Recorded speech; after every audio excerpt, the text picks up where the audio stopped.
Welcome back to another episode of I Hate Golf. It's awesome. My name's Caleb. He's Mark. And how we doing today? Doing all right. Yeah? Yes. How's everything been going? It's now been 2 weeks since we did a podcast, I believe. 2 weeks? Yeah. Yeah. Been busy. Yeah. Weather in and out. Looks like it's finally... Did we get to 80 degrees today? It definitely felt like it. I don't know. I think the actual got to 80, but it was warm and windy, which equals a dry golf course today. After just a couple of days ago, one of the hardest frost we'd had all year. Yeah, it's, I think last time we talked about how everything was kind of prematurely green. 2 weeks, that really changed quite a bit. And, we dropped down, below freezing overnight 5 or 6 times. We only got 2 real bad frosts, but yeah, you can definitely... Now it's brownish yellow. Yeah, you can definitely see the setback out there. So not ideal, but, this is probably where we should have been without the, extra warmth that we had this past month. That's the weather. That's the weather. Everything on the forecast so far, I probably shouldn't say that. It looks good, but that's... Wait, it's coming up. We'll come up to a weekend, so that means rain. It's the course will be perfectly set up by Thursday, and then rain Friday and Saturday. That's how it seems to go. The routine. Yeah, unfortunately, but no, things are progressing nicely. You got a new toy today? Got a new toy that I haven't really had much time to do anything with. We got a Toro Flex 21 greens mower, which, if you're not familiar, is not the kind that you get to sit on and listen to a podcast. It's the one that you actually have to push and walk behind. So you don't push it. You walk behind it. Don't make it sound harder than it is. I'm gonna make it sound as hard as it seems in my head. It pulls you, actually. Yeah, that's kind of the terrifying thing, honestly. Don't fall asleep while I was doing that. And the reason for getting that little experiment in... Trying to get rid of and prevent triplex ring on the greens, which, if you do not know what that is, if you look at the outer pass on the greens, the outer probably 4 feet, you can notice that there's a little bit of extra wear in those areas, and that's from the cleanup lap when you mow the greens. Kind of digs in and buries and just generally isn't healthy for the turf. In our case, a lot of extra wear. Yeah, it's it's what I always talk about. Going back and looking at the old satellite images, it's always the trouble spots on these greens seems to be right at the turns on the outer edges, and that's just that's where the trouble spots still are. So, and plus taking the daily weight off of the greens, right, that creates the compaction that's obviously been an issue here for a long time as well. Mm-hmm. So a little experiment with a new mower, and it's like, yes, it requires time and manpower, 2 things we don't own. Yeah. So outside of that, we'll try it. We have the equipment, just not much else. So it's usually the other way around. Yeah, that's the weird thing. But no, it'll be exciting to give that a try. Probably going to take a couple days to set it up and test it out a little bit before we put it into full rotation. But yeah, it's exciting to try something new. I've been spent the past couple of days working on tees and green surrounds, and kind of has made me very optimistic about the future and what we can do here. It's just kind of had a moment where it hit me. I was finishing up cleaning up around greens and coming backwards on one, and it's just kind of coming up the hill, and that elevation change is just like, wow, this is a pretty cool golf course. And it's like, at least I don't always step back and kind of look at it in that way, because we get kind of bogged down in the details and working all the time. When you stare at something for so long, you kind of don't see it for what it is anymore, but just kind of had that moment of, no, this is pretty cool. So, well, and one of the things that's making that more visible is on number 10, where we're clearing out left and behind the green, and the encroachment that's taken place from the overgrowth, the woods taking over the left rough and behind the green, and clearing that out is one, obviously it'll be healthier for the green, getting some airflow. But two, just visually, the hole is just dramatically different. Yep. It's incredible. I mean, it really is. Yeah. It looks, it's like, it's funny. It's like, it seems like every time we do some kind of change like that, it's like I think it's my brain canceling it out for me, but I instantly forget what it looked like. But to me, now it just looks as it should. It looks more natural instead of just total encroachment. And, you know, the tree line was coming right up to the green side bunker, and it's just like that's not how it was supposed to be. Right. Well, and the whole undergrowth was a big issue. It just gets so thick, and it just looks horrible. Yeah. And starting to dig back in there, you find the original, you know, hazard stakes 10 yards into the woods. Some places more than 10 yards. After 25 years, that's what's happened. So, yeah, but to me, that's a big deal.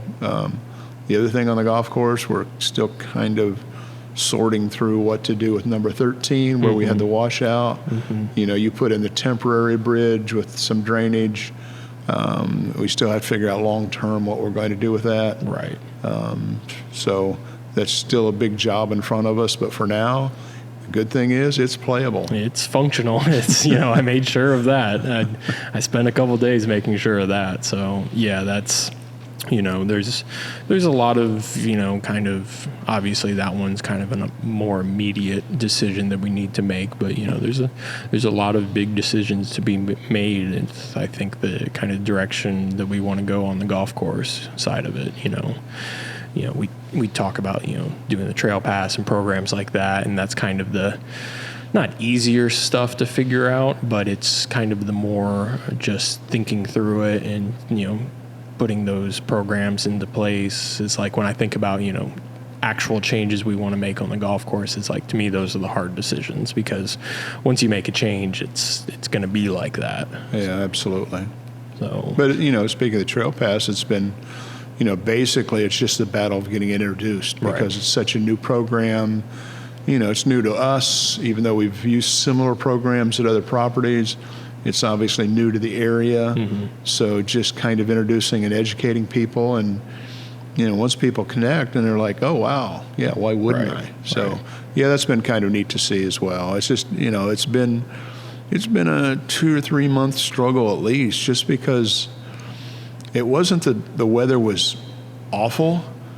It was only awful on weekends. Yeah, it was only awful on the times people had, you know, time to play golf. Yeah, it's getting dark at 5:30 and the weekends are wiped out. Yeah. So it's been brutal. Yeah, that hasn't been great. You know, I don't know if it's just the weather getting nicer, or if it is a combination of that with the trail pass. But I've noticed a lot more people walking the golf course. That's something I like to see, because that's how I like to play. You know, I think it's a, you know, there's a couple stretches like between 11 and 12 that are a little bit of a hike, but I think it's a pretty walkable golf course. But that's scenic. Yeah, you get to watch the beavers try to make a dam.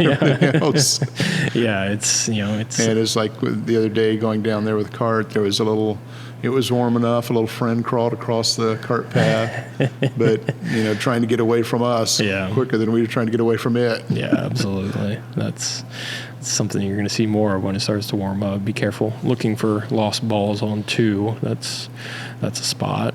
Yeah, I see some people. Last summer, I saw some people looking for golf balls where I don't think it's worth it. No, it's not worth that used TaylorMade or Titleist or whatever that you pulled out of the bottom of your bag. That's the Top Flight. Yeah, that's XL. Yeah, it's those are what you find the most of. Actually, probably I don't know what this means, but consistently the ball I find most 10 yards into the woods, Pro V1.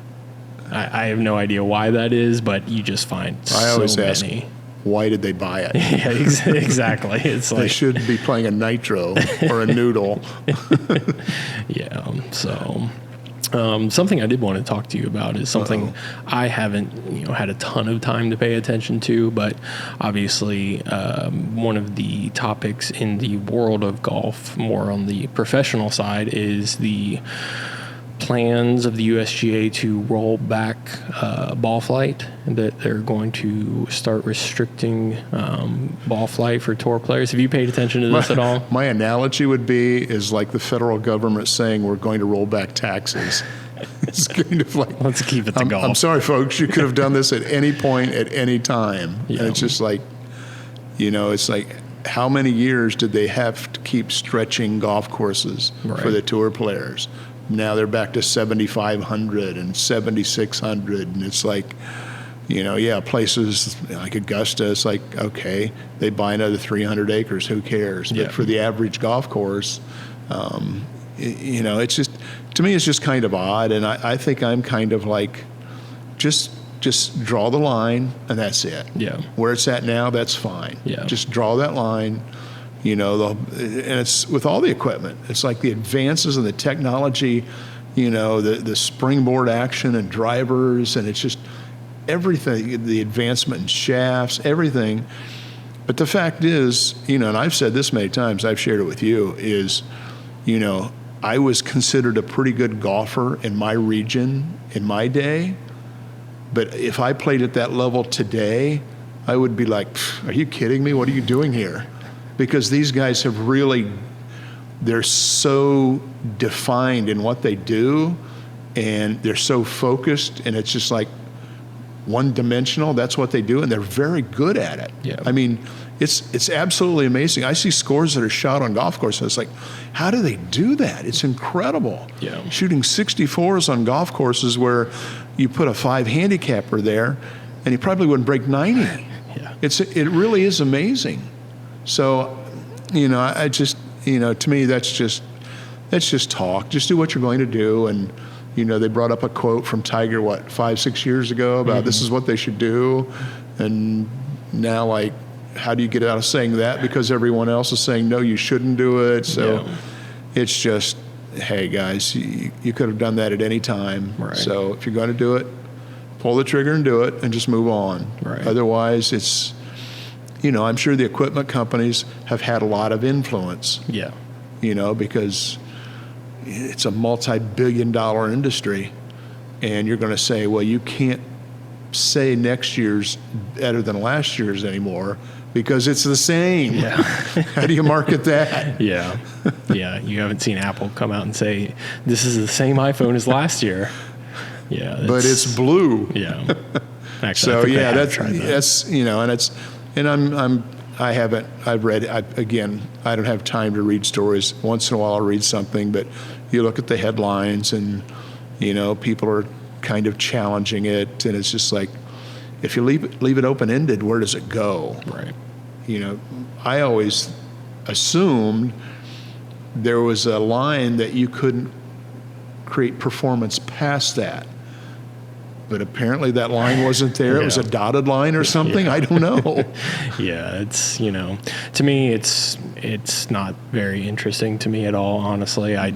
It's kind of what we've talked about before, of that's a totally different, that's not even golf to me. I mean, it's obviously golf, but it's at such a different level that it's just like, I don't really care. If they would have changed it and never told anyone, it's like, that would have been fine with me. It's like, do that internally. It's like everyone making it out like this is going to affect anyone. It's just, it doesn't affect anyone. You're talking about less than 1% of golf. Yeah. Absolutely less than 1% of golf that it impacts. No. It's like, oh, Mr. 7 handicap now can't hit at 265 anymore. He's going to hit at 260. Right. Yeah. Okay. Yeah. To me, it's more of, it's going to fall back on marketing. Like I said, it's like, how do you sell that new one next year? Right. Well, I'm sure they're going to find a way, because from what little I do know about it is it's going to be kind of like a special exemption for different places. And basically they've left it so wide open that they can just do whatever they want, which is like, probably the best idea. And the guy's going to find out on the 14th hole, oh no, my kid left his golf balls in my bag and I'm using the wrong ball. Yeah. That's not going to happen. Yeah, of course.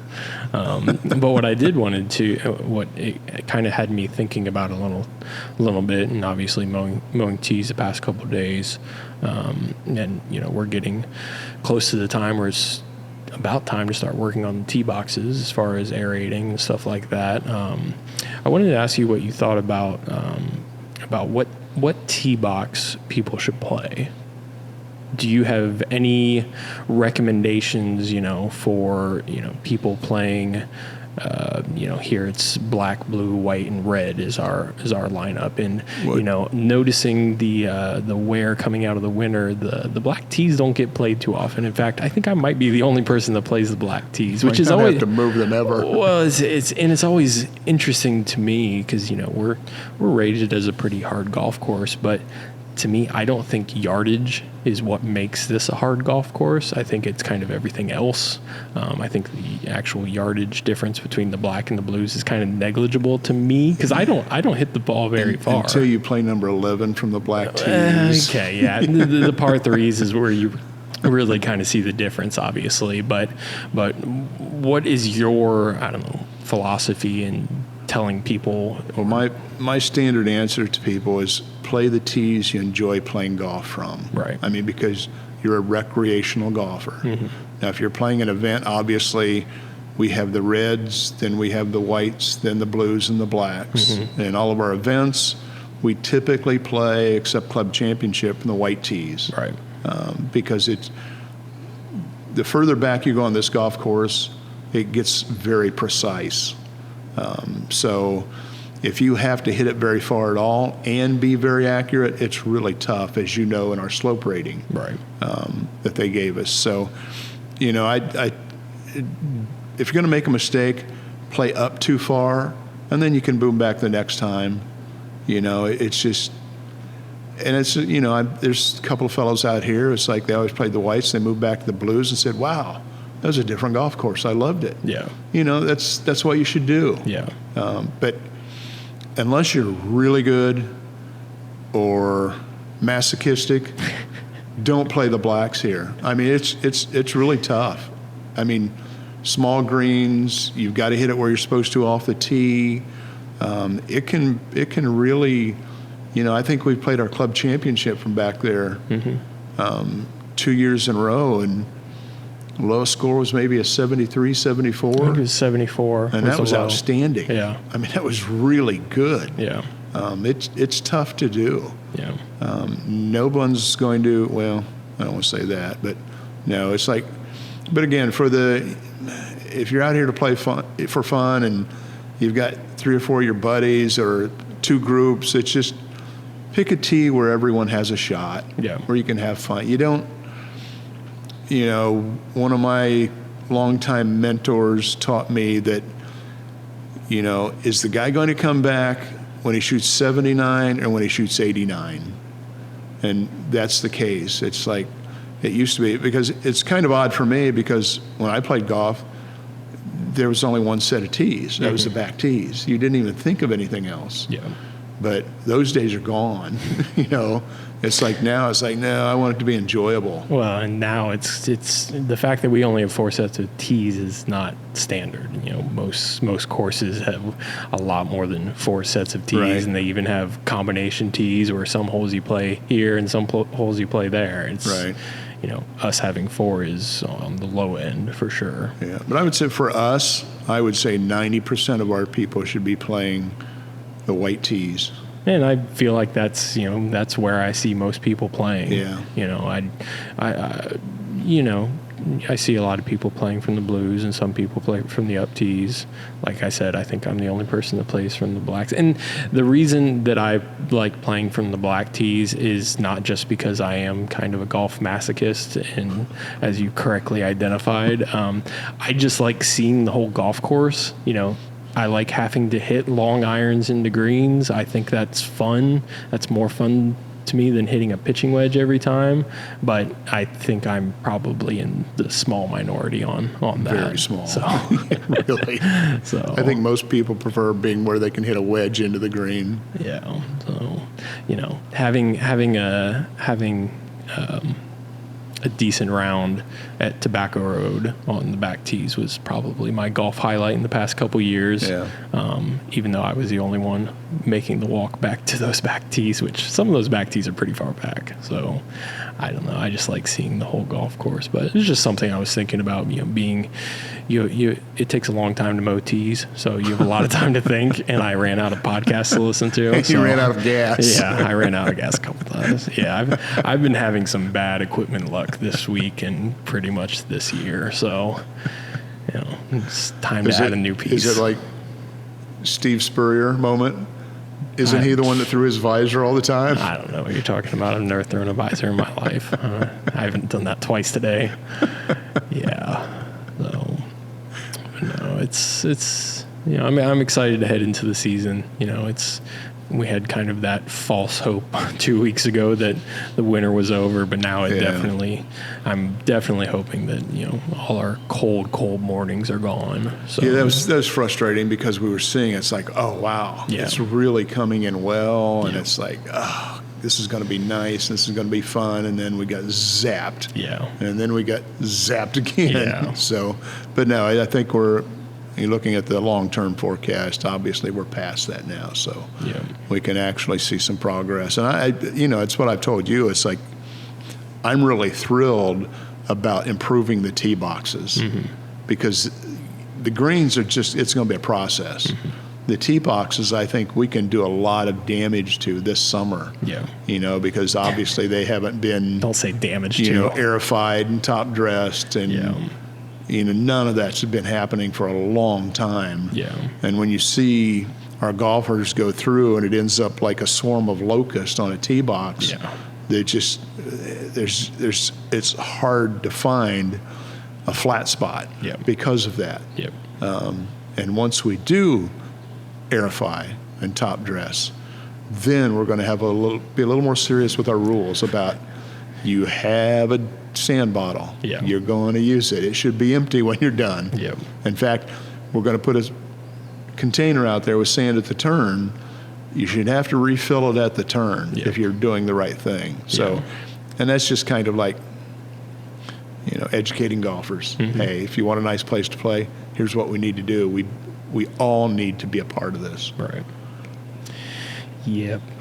Probably one of the things I'm most excited to, and I have no idea when we'll get to it, but the back tees and really the black and the blue tees on 13, if we could restore those tee boxes, that is a great hole. It's like, unfortunately, it plays so short right now.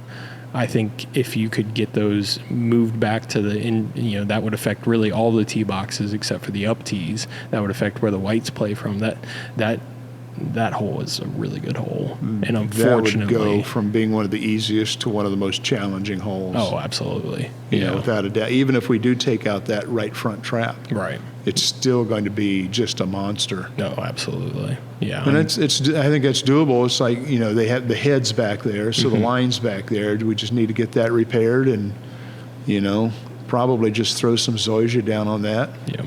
And stop people from take off, driving their cars across it and stuff like that. Yeah. So. You're not allowed to do that.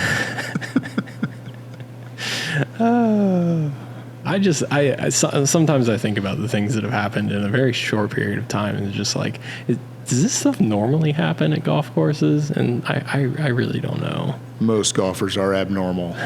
When it comes to golf, it's like I've always said, it's like. People check out when they pull into the parking lot at the golf course, and that's just what happens. So, it's kind of that way. But, you see some I don't want to go into stories, but it's like some of the stories, it's on a golf course, it's like, you've got to be kidding me. Yeah. And it's like, away from the golf course, they're probably really normal people. I don't know if I'd agree with that, but... Well, some of them anyways. Yeah. Yeah, it's a lot's happened, but I feel like we're, or at least I'm starting to enter that point of deliriousness that I think we entered into last episode, so it might be a good time to go ahead and wrap up. Unless you have anything else you want to add. No, I don't want to go into my stories. Put everyone to sleep. I still have work to do tonight, so... we're going to wrap it up here. Thank you for listening to another episode of I Hate Golf. It's awesome. If you're not already subscribed, please make sure you subscribe on YouTube, follow us on Instagram, Twitter, subscribe on whatever podcast platform you're currently listening to on. We do have some free stickers if you want to stop by the pro shop and pick one up. We got some stickers. There's nothing better than free stuff. So anyways, I'm Caleb, he's Mark, and we'll see you next time.